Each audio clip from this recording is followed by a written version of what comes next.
మాతృదేవోభవ.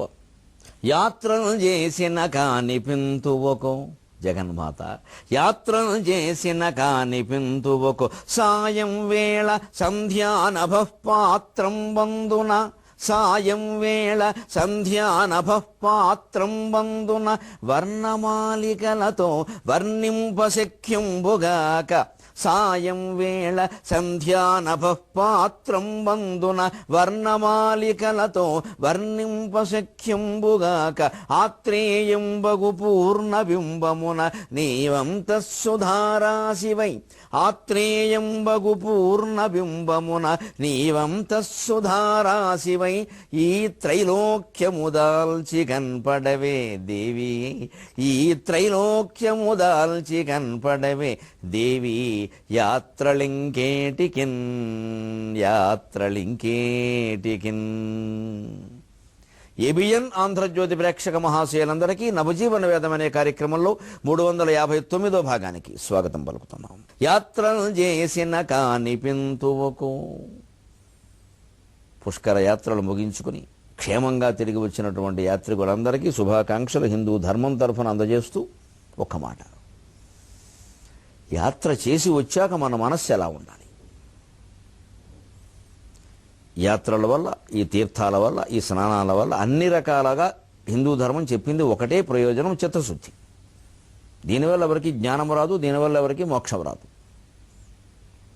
కానీ చిత్తశుద్ధి వస్తుంది. ఆ జ్ఞానాన్ని మోక్షాన్ని పొందడానికి చిత్తశుద్ధి కారణం అవుతుంది.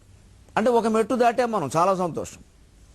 అసలు పుష్కర ఘాట్లో ఆ మెట్లన్నీ దాటి పైకి రావడం అంటే పెద్ద క్షేమమైంది ఇప్పుడు, జారిపోకుండా. అందుకని చాలా ఒక మెట్టు ఎక్కాం.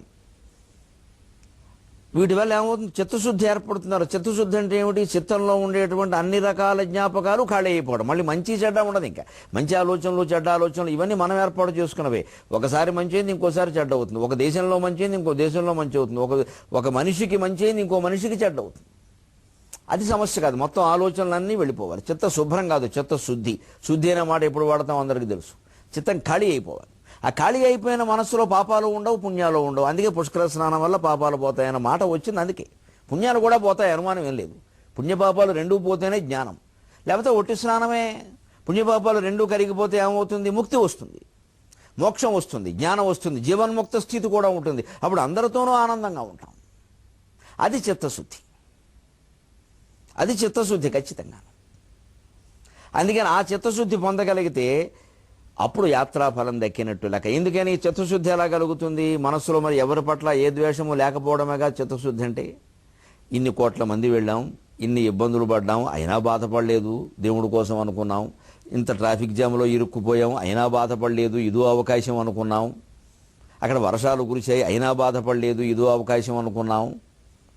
ఇలా సర్దుకోగలిగాం కదా, ఇంట్లో ఎందుకు సర్దుకోలేకపోతున్నాం? ఉద్యోగాల్లో ఎందుకు సర్దుకోలేకపోతున్నాం? పోటీలు ఎందుకు పడుతున్నాం ప్రతిదానికి అని ఆలోచిస్తే ఆ జ్ఞానం ఇక్కడ ఉపయోగపడి సంపూర్ణమైన జ్ఞానం కలుగుతుంది. మనం కోరుకోవలసింది పాపములు కాదు, పుణ్యములు కూడా నశించాలి. పాపపుణ్యములు రెండూ నశించిపోతేనే కలిగేదే సరైన జ్ఞానం. మళ్ళీ పుణ్యాలు ఉన్నాయనుకోండి, వాటి కోసం మళ్ళీ జన్మెత్తారుగా. ఆ జన్మెత్తితే మళ్ళీ తప్పులు చేయమని ఏమైనా ఉందా? ఖచ్చితంగా చెప్పడం. అందుకే ఆ పుణ్యపాపాలకు అతీతమైనటువంటి జ్ఞానాన్ని మనం పొందాలి అంటే ఎలా చూడాలండి? అమ్మవారిని ఎక్కడ చూడాలండి? భగవంతుడిని మన ఇంటి ఎదురుగా చూడొచ్చమ్మా, కాస్త బయటకు వస్తే చాలు. ఎలాగా? సాయం వేళ సంధ్యానభః పాత్రం వందున. సాయంకాల సమయంలో ఆకాశం అనేటువంటి పాత్రలో, అదొక పాత్ర, ఒక అవకాశం, ఒక తెర అనుకోండి. వర్ణమాలికలతో అనేక రకాల రంగుల మధ్యలో వర్ణింపశక్యంబుగాక, ఎవరూ వర్ణించలేనంత గొప్పగా, అందంగా, ఆత్రేయంబగు పూర్ణబింబమున. ఆత్రేయమైన పూర్ణబింబం. ఆత్రేయము అంటే అత్రి మహర్షి కుమారుడే చంద్రుడు. అత్రి మహర్షికి అనసూయ యందు 3 సంతానం కలిగారు. దత్తాత్రేయ స్వరూపులుగా చెబుతారు. బ్రహ్మ అంశగా చంద్రుడు, శివుని అంశగా దుర్వాసుడు, శ్రీ మహావిష్ణువు అంశగా దత్తాత్రేయుడు. అందులో ఒక నేత్రం నుంచి ఆ చంద్రుడు ఆవిర్భవించడం వల్ల ఆత్రేయుడు అంటారు. చంద్రుడికి ఆ పేరు కూడా ఉంది. ఆత్రేయంబగు పూర్ణబింబమున. అత్రి సంబంధమైన ఆత్రేయమైనటువంటి పూర్ణ చంద్రబింబంలో నీవు అంతఃసుధారాశివై, ఆ లోపల ఉండేటువంటి అమృత స్వరూపమే నువ్వు అమ్మ అంటే లలితా సహస్రంలో ఉన్నమాట. చంద్రమండల మధ్యగా, చంద్రమండలం మధ్యలో ఏముందండి? అమృతం ఉంది. అమ్మవారిని చూస్తున్నాం, చంద్రమండలాన్ని చూస్తున్నాం, యాత్రలు చేస్తున్నామంటే ఆ క్షణం నుంచి మన మనస్సు అమృతంగా మారాలి. అప్పుడు మృత జీవనం నుంచి అమృత జీవనంలో గడిపోయినట్టు. జీవనం అంటే నదిని కూడా అర్థం ఉంది. జీవనమెల్ల సత్కవిని సేవితము ఆశయమెల్ల నక్షతా పావనతా గభీరతల పట్టు అని వశు చరిత్రకారుడు రామరాజ భూషణుడు కర్షక కవి గొప్ప ప్రయోగం చేస్తాడు. జీవనం అంటే నీరని కూడా అర్థం ఉంది. నీటిలో స్నానం చేసి వచ్చామంటే మన జీవితం కూడా మారిపోవాలి. దాని మీద దృష్టి పెట్టాలి. స్నానంతోనే అన్నీ అయిపోయాయి అనుకోకూడదు. మన దృష్టి ఇంక జీవితం మీద ఉండాలి. అంత స్నానం చేసి వచ్చాం, ఇంకా జీవితంలో ఎలా ఉంటే ఎలాగా, ఇక మన వల్ల ఎవరికి ఏ అపకారము జరగద్దు, ఎవరితోనూ మనం పోటీ పడద్దు, రాగద్వేషాలకు లోను కావద్దు. ఇంట బయట ఆనందమయ వాతావరణాన్ని సృష్టించగలిగితే ఇన్ని కోట్ల మంది స్నానం చేశారండి 2 తెలుగు రాష్ట్రాల్లో. ప్రతి కుటుంబం ఎంత బాగుంటుందండి ఆ చిత్తశుద్ధి కలిగితే. ఆ చిత్తశుద్ధి కలుగుతోందా లేదా అని ప్రతి నిమిషం పరిశీలన చేసుకుంటే 2000 కోట్లు ప్రభుత్వం ఖర్చు పెట్టినందుకు, 12 రోజులు ప్రభుత్వం ముఖ్యమంత్రితో సహా అక్కడ మకాం పెట్టినందుకు ఆంధ్రప్రదేశమే కాదు, తెలంగాణమే కాదు, యావత్తు తెలుగువారు స్నానాలు చేసిన వారందరి కుటుంబాలు ఆయురారోగ్య భోగభాగ్య అష్టైశ్వర్యాలతో తొలతూగి ప్రయోజనం సార్థకమవుతుంది. ఆ పూర్ణచంద్రబింబంలో ఉండే అమృతత్వాన్ని ఇప్పుడు మన మనస్సులో నింపుకోవాలి. అప్పుడు ఈ త్రైలోక్యము ధరించి కనపడమే, ఈ 3 లోకాలు ధరించి కనపడుతున్నామమ్మా. దేవీ యాత్రలింకేటికిన్. అప్పుడు మళ్ళీ కృష్ణా పుష్కరాలకు వెళ్ళి మనం మునగాల్సిన అవసరం లేదు. ఇప్పుడు మన పాపాలన్నీ పోయాయిగా. మళ్ళీ ఏడాది తర్వాత వెళ్ళి మునుగుతున్నామంటే ఏడాదిలో కొత్తగా చేసినట్టేగా. లేకపోతే మునగడం ఎందుకు? అవసరం ఏమిటి? అంచేత ఎవరైనా పుష్కరాలకి రకరకాల కారణాల వల్ల వెళ్ళలేకపోయిన వాళ్ళు ఎవరూ బాధపడకండి. జ్ఞానం పొందడం ప్రధానం, చిత్తశుద్ధి పొందడం ప్రధానం. అది ఇంట్లో ఉండి కూడా పొందవచ్చు. అటువంటి జ్ఞానం కోసమే మనం సుందరకాండ చెప్పుకుంటున్నాం. ఇప్పుడు హనుమంతుడు రావణుని యొక్క వైభవాన్ని చూసి ఆశ్చర్యపోతున్నాడు. ఏమి లక్ష్మి పట్టింది వీడికి. యాగి వైశ్రవణే లక్ష్మీ యాచేంద్రే హరివాహనే, యాగి వైశ్రవణే లక్ష్మీ యాచేంద్రే హరివాహనే, సా రావణ గృహే సర్వా నిత్యమేవ అనపాయిని, సా రావణ గృహే సర్వా నిత్యమేవానుపాయిని, నిత్యమేవ అనపాయిని. యాగి వైశ్రవణే లక్ష్మీ. వైశ్రవణుడు అంటే కుబేరుడు, విశ్రావసుని కుమారుడు. అందుకే రావణుడికి సోదరుడు వరస అవుతాడు. వైశ్రవణాయ విద్మహే అంటారు కుబేరుని. రాజాధిరాజాయ ప్రసఖ్య సాహినే నమో వయం వైశ్రవణాయ కుర్మహే సమే కామాన్ కామకామాయ మఖ్యం. కోరికలు తీర్చడానికి డబ్బు కావాలి. ఆ డబ్బు లోకంలో ఎక్కువగా ఉన్నవాడు కుబేరుడు. కాబట్టి ఆ కుబేరుడే వెంకటేశ్వర స్వామి కూడా అప్పు పెట్టాడు, ఇంకా తీరలేదు. అంత కుబేరుని యొక్క లక్ష్మి అంతా కూడా ఆ కుబేరుని ఆశ్రయించిన సంపద ఏదంతా ఉందో ఇప్పుడు అదంతా రావణాసురుడి ఇంట్లో ఉంది. అంత వైభవం పట్టింది వాడికి. అంటే దుర్మార్గాలు చేసినా వైభవం పడితే మనం ఏమి కంగారు పడక్కల. పడుతుంది, చూద్దాం తర్వాత. ముందు ఉంది ముసళ్ళ పండగ, అయిపోతే ఎలాగా. పడుతుంది, ముందు పడుతుంది. ఎందుకంటే ఇంకాస్త వాడికి బాగా గోరోజనం ఎక్కించడానికి పడుతుంది. ఈ అజ్ఞానం ఉన్నా, లేకపోతే అహంకారం ఉన్నా, లేకపోతే ఐశ్వర్యం వల్ల మదం ఉన్నా సంపద ఎందుకు పడుతుంది అంటే ఇంకా మదం ఎక్కించాలి, పాపం పండాలి. ఒక్కసారి బద్దలవుతుంది భాండం, ఇక మళ్ళీ రాడు పైకి. అదే రావణాసురుడు విషయంలో జరుగుతుంది. అందుకే కుబేరుణ్ణి ఆశ్రయించిన సంపద అంతా ఇక్కడ ఉంది. యాచేంద్రే హరివాహనే. ఈ లక్ష్మి స్వర్గనాథుడైనటువంటి ఇంద్రుణ్ణి, ఉచ్చైశ్రవం వాహనంగా కలిగిన ఇంద్రుణ్ణి ఆశ్రయించి ఉందో అదంతా రావణాసురుడి ఇంట్లో ఉంది. హరివాహని, ఉచ్చైశ్రవం వాహనంగా కలిగినటువంటి ఇంద్రుణ్ణి ఆశ్రయించినటువంటి స్వర్గలక్ష్మి ఇప్పుడు రావణాసురుడి ఇంట్లో ఉంది. ఆశ్చర్యకరంగా. సా రావణ గృహే సర్వా. అదే లక్ష్మి, అదే సంపద. రావణ గృహే సర్వా. లక్ష్మీదేవికి విశేషణంగా వాడాడు దీన్ని. సర్వా అంతలా నిండి ఉంది. ఎక్కడ చూస్తే అక్కడ కనపడుతుంది. పుష్పక విమానం చూసినా అలాగే ఉంది. సరస్సులో ఉన్న లక్ష్మీదేవి విగ్రహం నిజం కమలాలతో సహా గజములు కమలాలు ధరించి, కనక కలశాలు ధరించి వాటి ఆ విగ్రహానికి చేస్తున్న అభిషేకం చూసినా అలాగే ఉంది. ఏం వైభవం బట్టి. అసలు ఈ విగ్రహాలు ఏమిటి, దేవతామూర్తులు ఇక్కడికి దిగొచ్చారేమో అని అనుకుంటున్నాడు. చూసిన వాడు హనుమంతుడు అనుకున్నాడు. అందుకే సా రావణ గృహే సర్వ, అతను ఈ రావణుని యొక్క అంతఃపురంలో బహిఃపురంలో మొత్తం అంతా ఉంది. నిత్యమేవ అనపాయిని, ఇక్కడ ఉంది తాత్వికమైన రహస్యం. అసలు సీతాదేవిని ఇతను ఇక్కడికి తీసుకురాగలిగాడు అంటే అనపాయినైనటువంటి లక్ష్మీదేవి ముందు వచ్చింది అక్కడికి. ఇతను తపస్సు కారణంగా వచ్చింది. లక్ష్మీదేవి అంశేగా సీతాదేవి, తల్లి వస్తే పిల్ల రాదు అన్నట్టుగాని, లేకపోతే సీతాదేవిని తీసుకొచ్చే అవకాశమే లేదు. అనపాయిని, విష్ణు ఆనపాయన కావాలని వాడారు వాల్మీకి మహర్షి. లక్ష్మీదేవిని నిత్యానపాయిని అంటారు. ఇక్కడ నిత్యమేవ అనపాయిని, అక్కడ నిత్యానపాయనిగా ఉన్నవాడు ఇక్కడికి వచ్చి ఇతర దగ్గర కూడా నిత్యమేవ అనపాయని అన్నట్టుగా ఉంటుంది. అంటే అది మామూలుగా వాడిన మాట. అక్కడ నిత్యానపాయని, అందుకే ఇక్కడ నిత్యమేవ అనపాయని, ఆ మధ్యలో ఏవా పెట్టారు. చాలా వాల్మీకి రామాయణంలో ధ్వని అంటే ఇది. అక్కడ నిత్యానపాయని, అక్కడ ఏవ ఉండదు. ఏవా అని చెప్పక్కల్లా, వీడికే ఏవ ఎక్కువ. అందుకని నిత్యమేవ అనపాయని, అనపాయనిగానే ఉంది. నిత్యముగా ఉంటుందా లేదా చూద్దాం, కంగారు పడకండి అంతే. అది అంటే ఏమిటి, అంతటి లక్ష్మి ఇక్కడికి వచ్చి వైకుంఠంలో ఉన్నట్టే ఇక్కడ ఉంది అంటే మనం ఏమనుకుంటాం, వెంటనే మంచికి చెడ్డకి తేడా ఉంది, సంపాదించడమే ఉండకేమవుతుంది, ఇలాంటి ఆలోచనకు వస్తుంది. తప్పు రాకూడదు. గ్రంథాలు చెప్పింది అది కాదు. యావత్ సాహిత్యాన్ని మనం ప్రజలకు చెబుతున్నది జ్ఞానాన్ని పెంచడానికి, ధర్మాన్ని పెంచడానికి, త్యాగాన్ని పెంచడానికి, స్వార్థాన్ని పెంచడానికి కాదు. అందుకని నిత్యమేవ అనపాయ, ఆ ఏవ వాడడంలో ఉద్దేశం ఏమిటంటే వీడి సంగతి తర్వాత చూద్దాం. నిత్యమేవ అనపాయ, అక్కడ నిత్య అనపాయ, ఇక్కడ నిత్యమేవ అనపాయ. కాస్త మధ్యలో ఓ బ్రేక్ పెట్టాడు, అక్కడ ఒక అడ్డు. అంటే సరిగ్గా ఉండకపోతే ఉండదు.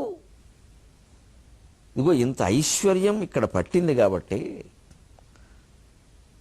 మనకి మళ్ళీ అధైర్యం రావకుండా ఉండడం కోసం, దుర్మార్గం వైపుని మనం వెళ్లకుండా ఉండడం కోసం, ఇంత పుష్కర స్నానాలు చేసి వచ్చి ఇన్ని కోట్ల మంది అక్రమ సంపాదనలో పడిపోతే ఇంకెందుకు ఈ ఖర్చు అంతా దండగా, ఈ శ్రమంతా దండగా. 12 రోజులు ప్రభుత్వం అక్కడ ఉండి పడిన శ్రమంతా దండగా.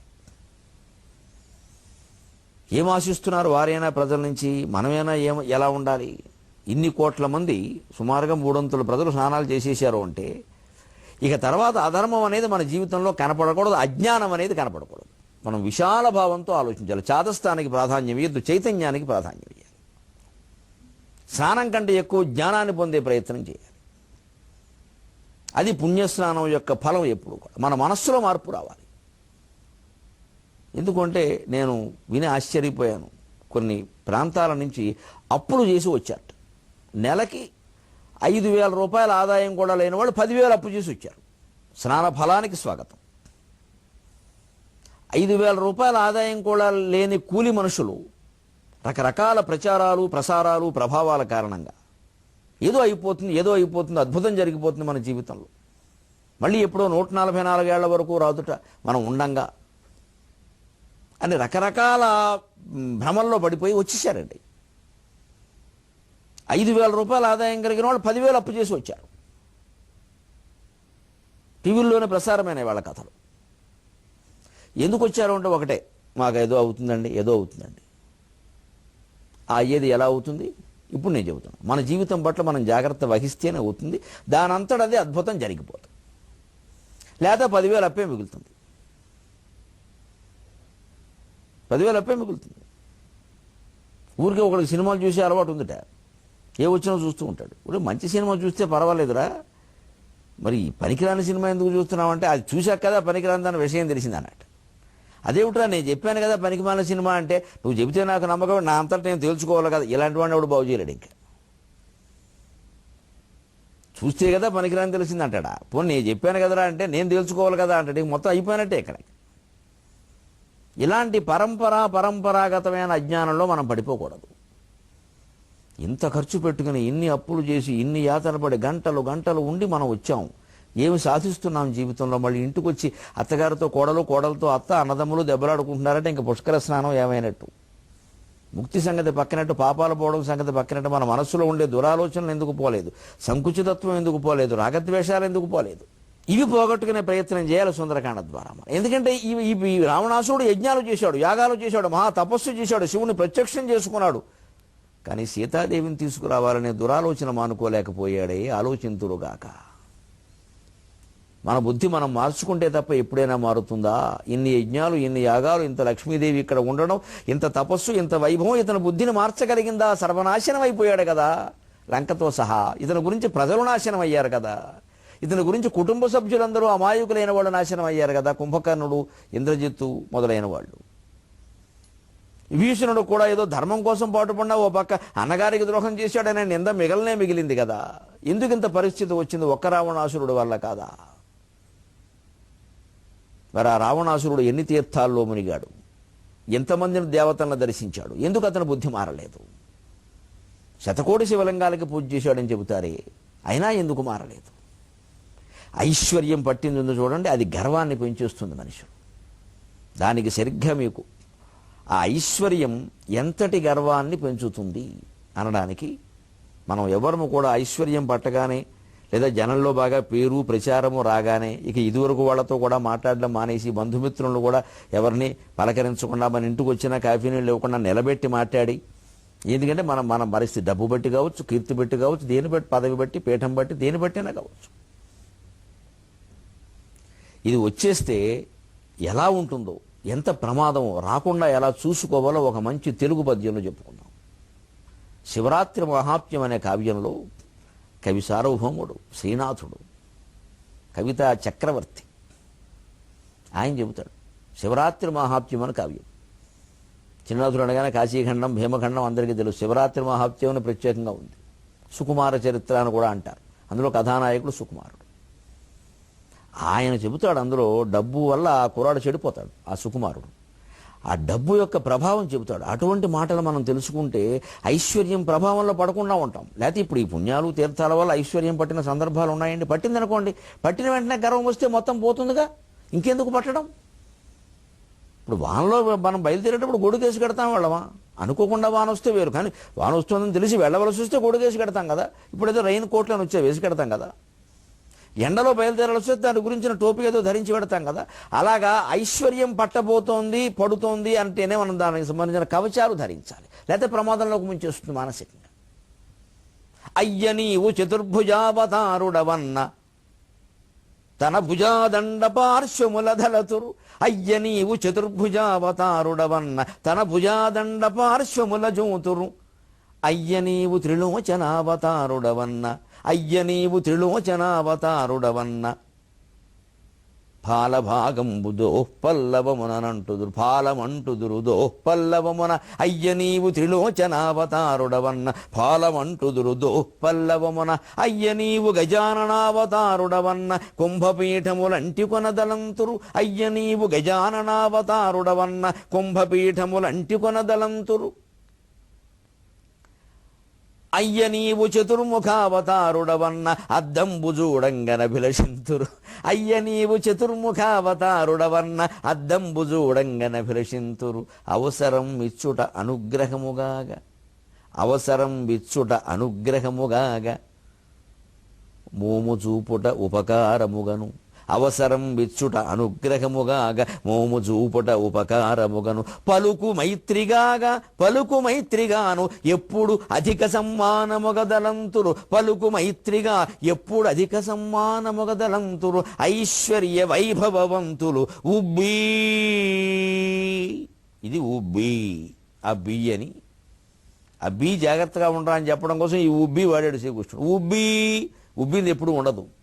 బలుపు వేరు, వాపు వేరు. ఆహారం బాగా పౌష్టికాహారం తీసుకున్నాం, చేయవలసిన వ్యాయామం చేశాం, కష్టపడ్డాం, శరీరంలో బలం పెరుగుతుంది. ఓ దెబ్బ తగిలింది, అప్పుడు వాస్తుంది. వాపు చూసి బలుపు అనుకుంటే అలాగా అది 2 రోజుల్లో పోతుంది. మందు వాడినా పోతుంది, వాడకపోయినా పోతుంది. వాడకపోతే మనం కూడా పోతాం, వాడితే వాపే పోతుంది. అందుకే ఒక్కోసారి నాయకత్వంలో ఇక్కడక్కడ చుట్టూ చేరిన జనాన్ని చూసి కొంతమందికి అహంకారం వస్తే వాపు చూసి బలుపు అనుకోకనైనా ఈ జనమంతా మొత్తం వెళ్ళిపోతారు. వీళ్ళంతా ఏదో ఆశించి వచ్చారు, ఆశించిన నెరవేరలేదు అనుకోండి, వెంటనే ఇంకో చోటకి వెళ్ళిపోతారు. ఓ 1000 మంది మన చుట్టూ ఉన్నారు కదా అనుకుంటాం పొరపాటుని. ఆ గర్వం వచ్చేస్తుంది వెంటనే. మనం ఏది చెప్తే అది నడుస్తుంది. ఏమంటే అది మందే రాజ్యం, ఇంకా తిరుగులేదు, మందే అధికారం. ఈ 1000 మంది ఏదో ఆశించారు. ఏమీ ఆశించకుండా ఎవరు ఎప్పుడు ఎవరికి చేరరు. బెల్లం లేదే చెమలు వస్తాయా? ఆశించింది నెరవేరకపోతే ఈ 1000 మంది మొత్తం వెళ్ళిపోతారు. అప్పుడు ఈ మనస్సు ఎలా అయిపోతుందంటే ఇదివరకు ఎంతమంది ఇదివరకు ఎంతమంది ఇప్పుడు ఎవరో పలకరించట్లేదు, అసలు రైలు ఎక్కినా ఎవరో చోట చాలా ఖిన్నం అయిపోతాం.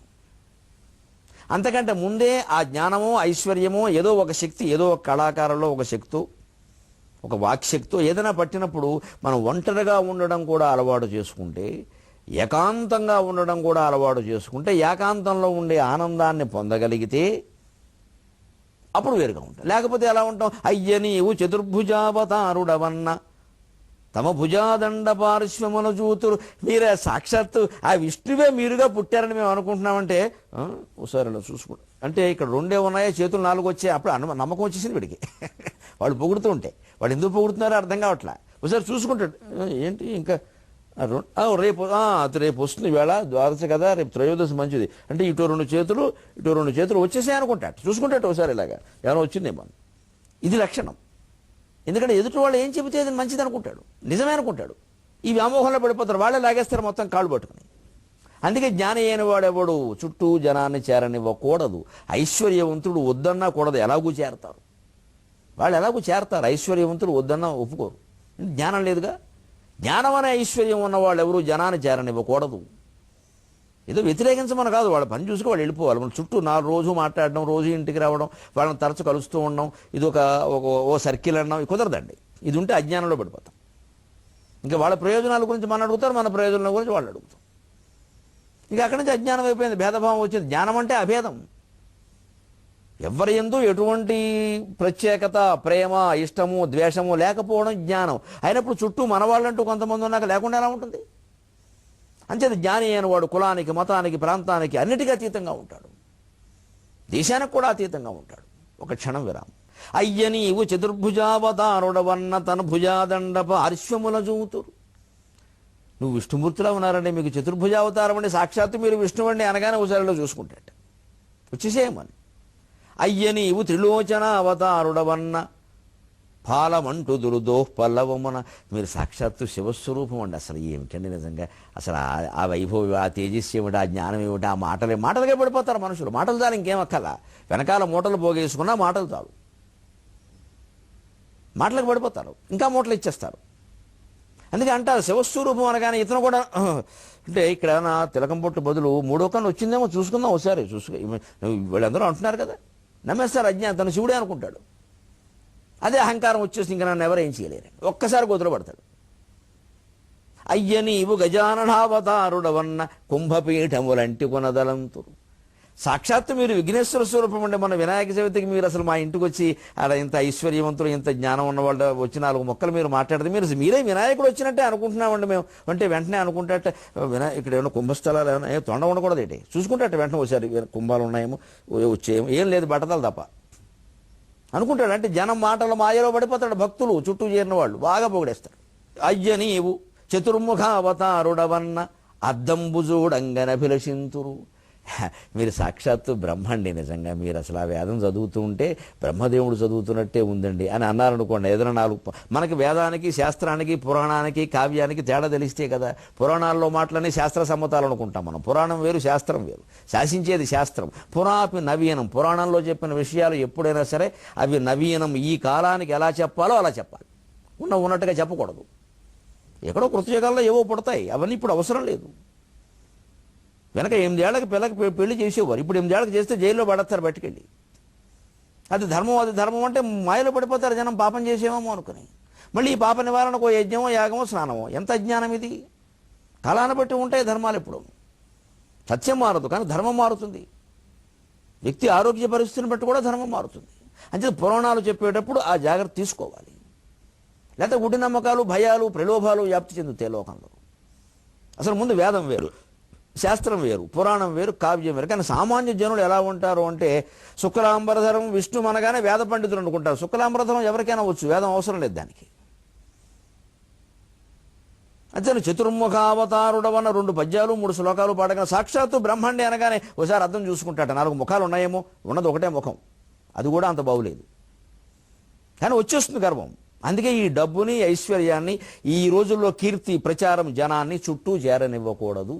అభిమానించేవారు హృదయాల్లోనే అభిమానిస్తారు. ఒక బృందంగా మన చుట్టూ చేరాల్సిన అవసరం లేదు. అసలు ఇంకొకరి ప్రోత్సాహాన్ని, ఇంకొకరు నన్ను సమర్థించాలని కోరుకుంటున్నామంటే మనం అజ్ఞానులం కింద లెక్క. మనది ధర్మం అయినప్పుడు ధృత్యాద్వితీయవాన్ భవతి, యక్ష ప్రశ్నలో ధర్మరాజు చెప్పిన మాట.